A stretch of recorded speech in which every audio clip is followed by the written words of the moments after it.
मेरा जल रहा है, आग लगी है सीने में, हुक्मरां सब व्यस्त हैं खून गरीब का पीने में। तो राम मंदिर या बाबरी का पक्ष नहीं मैं लाई हूँ, घायल भारत चीख रहा है, चीख सुनाने आई हूँ। परम आदरणीय सभापति महोदय, मंचासीन निर्णायक मंडल समिति एवं उपस्थित मेरे प्यारे साथियों, मैं आरक्षी खुशबू चौहान केंद्रीय रिजर्व पुलिस बल आज सदन की राय से असहमत होते हुए वक्ता विपक्ष में अपने विचार प्रस्तुत करूंगी। महोदय, दर्द हद से तब गुजरने लगता है जब मेरी आंखों के सामने ताज, पुलवामा, छत्तीसगढ़ में शहीद हुए जवानों के शत विशत अधजले शरीर के टुकड़े, रेत के टीलों से ऊपर जाती लाशों के ढेर और कश्मीर की खून से सनी लाल रंग की सड़कों के दृश्य सामने आते हैं। उस पर मेरे प्रतिपक्षी महोदय का कहना ये कि मानवाधिकारों की अनुपालना करते हुए देश से उग्रवाद और आतंकवाद को समाप्त किया जा सकता है। महोदय, अब तो हमारा तिरंगा झंडा भी हमसे ये पूछने लगा है कि क्या बात है भारत, आजकल फहराने से ज्यादा मैं कफन में दफनाने के क्यों काम आ रहा हूँ।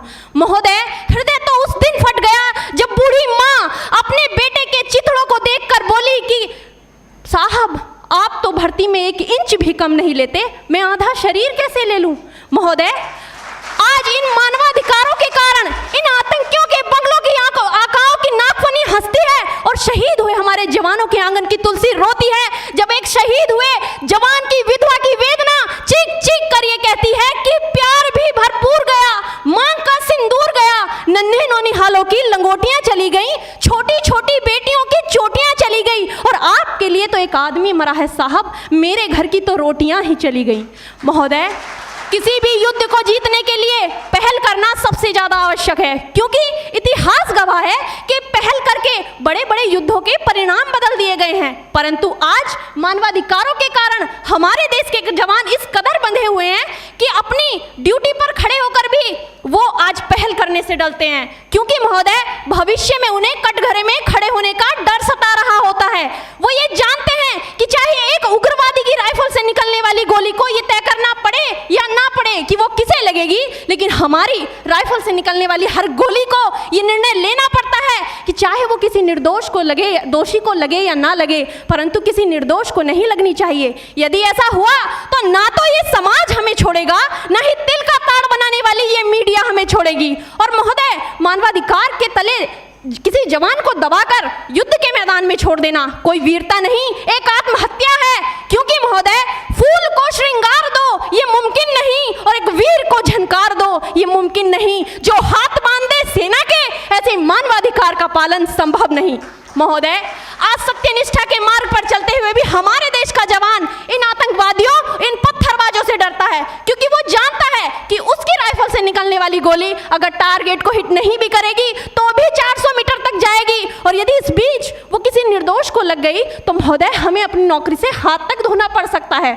और महोदय, अपनी नौकरी को बचाने की खातिर एक जवान आज ये सोचता है कि चाहे सांप मरे या ना मरे, परंतु लाठी नहीं टूटनी चाहिए, क्योंकि आज हमारे देश के हालात कुछ ऐसे हो गए हैं कि चिरागों को हवाओं में उछाला जा रहा है, हवाओं पर भी रोब डाला जा रहा है। अरे हम ही तो बुनियाद है आंतरिक सुरक्षा की, और आज हमें ही नौकरी से निकाला जा रहा है।